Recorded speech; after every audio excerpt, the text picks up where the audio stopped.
belts. So again, we're here. I'm giving them a nice little cross face with my bicep. This is what I'm talking. The transition to get my arm to this side of his head. And the big swing, look how my legs are like forward center. I'm using this movement right here to get my head all the way out. A lot of people I found when they were trying to lock it up like this. How are you going to lock up a choke when you can't even see the locking mechanism? You know what I mean? Right? So I'm here. You want to keep this nice and tight. You don't want your hands to kind of slide down here because you're going to relieve some pressure. I want to keep this nice and tight right here. I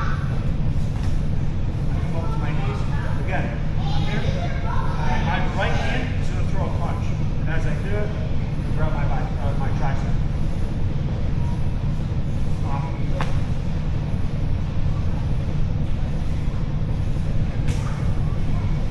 So use that, like I call it pendulum. Use that swing to get you completely all the way out. Alright? And then right, when I'm here, my arm's at like a 90-degree angle. Right? If I'm here, it's not so good. Yeah, I can still choke it from here, but it's not going to be ideal. I want the full 90 degrees. Again, I'm putting all this pressure. Now my shoulder is going into his shoulder, which is going into his carotid, and then my wrist and forearm are cutting off his other carotid. This is still nice and tight. Did any pressure come up from you? Okay, thank you. Yeah, lock it up. Finish the darce. If he falls over, great. That's the traditional way of finishing the darce. The finishing technique's the same way. Questions?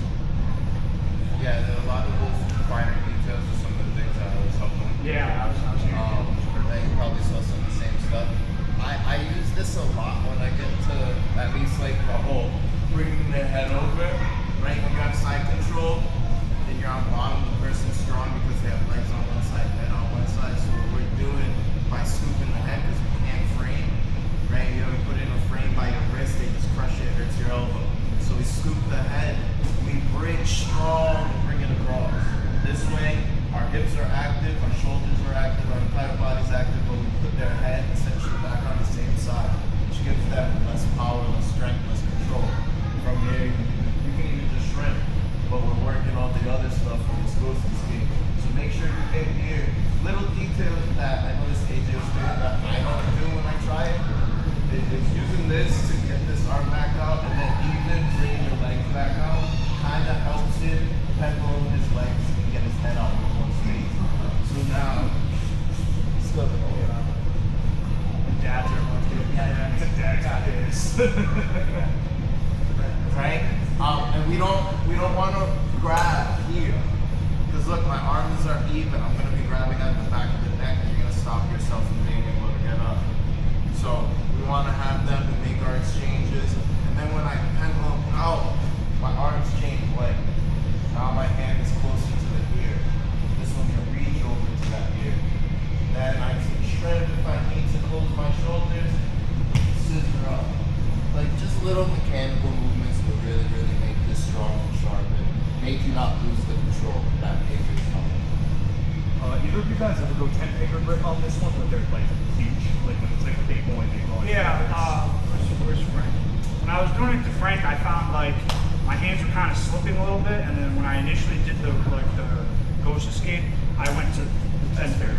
Cool. I went to right to this like S-grip, but then I switched it to this. Okay, so you prefer that? I went to this just to get everything locked up nice, and then I switched my hands to those.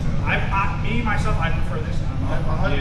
It's a situation. You know, yeah, it's a situational thing. Bigger guys are definitely gonna go S, but the big thing about this is there's not as much control from each other. Yeah. Like So someone I pop, you're gonna have to. Yeah, and you gotta bring it in, yeah? And even still, this isn't the best. It's still not the best. This is the best way. I find the top the best thing to do is like That's good. Just dodging at all. I just have to put him at pull out that extreme. bag. Right?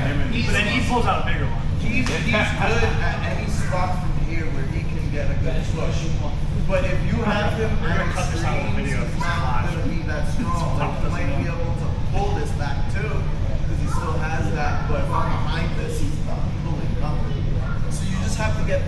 like that more exposed and really extended out, where they're at the end of their strength. They have to pull everything.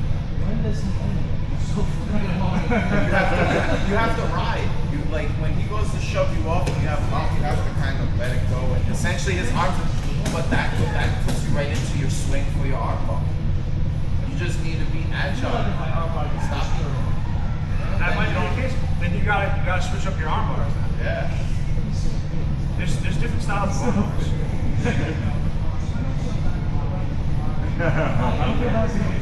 So if AJ's here, right, and everybody, we try to get frames. If I sit here and just try to do this, he's just starts dragging his head. And even if I do manage to get my hand in, he's just gonna push my hand. Not happening. Right? I don't really have a strong. Me, if you know me, I'm digging my elbow into this because it's strong. Okay? So if I can't get this hand in, they're fighting, I need to come over. I start doing all this stuff. Eventually he's gonna start trying to move his head. Then he's either gonna pick it up, but if he doesn't and he keeps it low, I could.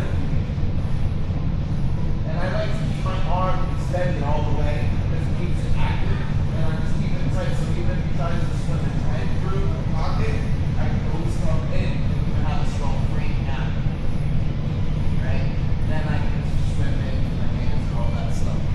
So that is it's all about just keeping these strong.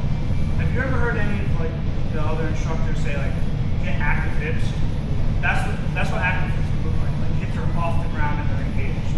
So if you ever hear like a coach say like get active hips, or if you ever hear me say active hips, that's what it's talking about. Getting your hips off the ground. Yeah, and everybody, if you're not used to it, and a lot of people aren't, it's funny when I see it sometimes, honestly, but you have to be able to be up on one leg, on an angle, with the other leg. Like, a lot of people don't have that muscle control just yet because they haven't been there enough, but like you have to be able to be up on one leg.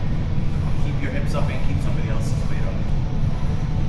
And you'd be surprised, like once you get better at that, like the amount of weight your skeletal system can actually like hold.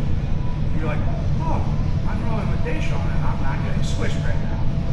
But then you wake up from La La Land and you realize I'm fine. That was just a dream. But it's still a possibility. Honestly, that's a lot. It shows that's not 10. Nah, sometimes like 50-50, maybe 60-40 my way.